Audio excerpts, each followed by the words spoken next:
हे दोस्तों, इस वीडियो में आज हम बात करने वाले हैं संविधान की। तो इससे पहले मैं आपको विश करना चाहूँगा स्वतंत्रता दिवस की आपको हार्दिक शुभकामनाएं। तो दोस्तों, इस वीडियो में बात करेंगे संविधान की, जिससे आप अंदाज़ा लगा पाएँ कि इससे पहले की ज़िंदगी हमारी क्या होती थी। इससे पहले इन द सेंस कि जब हमारा देश आज़ाद नहीं हुआ था, इससे पहले की ज़िंदगी क्या हुआ करती थी, और जब हमारे देश में संविधान लागू हो गया जो 26 जनवरी 1950 को हुआ था, उसके बाद हमारी ज़िंदगी में क्या क्या बदलाव आए हैं।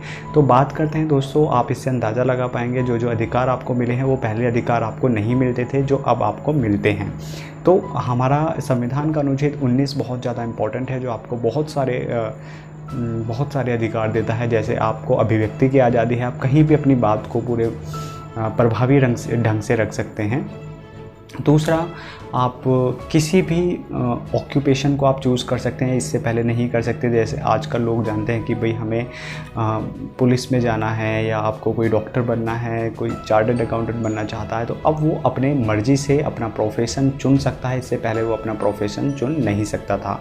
दूसरा है दोस्तों, आप अपनी राजनीतिक पार्टी बना सकते हैं। इससे पहले आप नहीं बना सकते थे, जब तक देश में संविधान लागू नहीं हुआ था। तब आपको देख रहे होंगे कि सिर्फ कांग्रेस ही एक ऐसी पार्टी थी जो विद्यमान थी, लेकिन अब बहुत सारी पार्टी निकल के आई हैं जो इसमें संविधान ने उनको पावर दी है। नेक्स्ट है दोस्तों, हम किसी भी धर्म को मान सकते हैं, किसी भी धर्म के अनुयायी हो सकते हैं, जिसकी पावर हमें संविधान ही प्रोवाइड करता है। शिक्षा का अधिकार भी इससे पहले हमें नहीं था। आमतौर पर लोगों को शिक्षा नहीं दी जाती थी, लेकिन अब संविधान के लागू होने पर हम शिक्षा भी ग्रहण कर सकते हैं, जो कई मायनों पर फ्री भी है और कुछ स्टैंडर्ड से ऊपर उसके चार्ज भी लिए जाते हैं। और नेक्स्ट है दोस्तों, अब पहले क्या होता था कि लोगों को बंधुआ मजदूर बना दिया जाता था, लेकिन अब बंधुआ मजदूर जैसी प्रथा भी प्रचलन में नहीं है, जो संविधान के लागू होने के बाद ही पूर्णतः ख़त्म हुई है। इससे पहले लोगों को बंधुआ मजदूर भी बना दिया जाता था।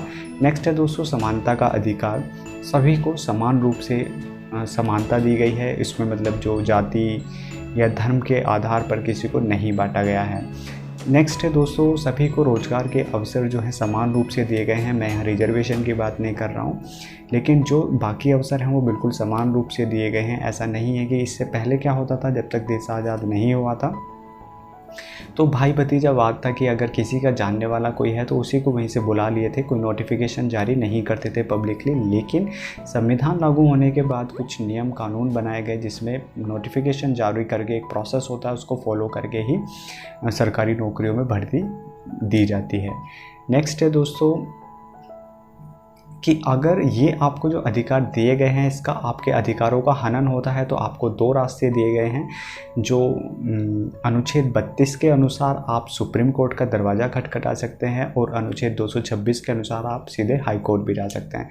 दोस्तों, इन सारे अधिकारों को बताने का मेन मोटिव सिर्फ यही था कि आजकल हम देख रहे हैं कि किसी पॉलिटिकल पार्टी को पकड़ते हैं और उसी के साथ कुछ स्टेटस, ट्वीट, फेसबुक, कुछ ऐसी बातें करके अपने आपसी संबंध को बिगाड़ लेते हैं। तो मैं आपको बताना चाहता हूँ, जो अधिकार इससे पहले आपको नहीं थे, आप किस तरह की ज़िंदगी जी रहे होंगे, वो आप इससे अंदाज़ा लगा सकते हैं। तो अपनी ज़िंदगी को एक नई दिशा दें और उसी पे एक अच्छे काम करते रहें, आपस में बैर ना करें।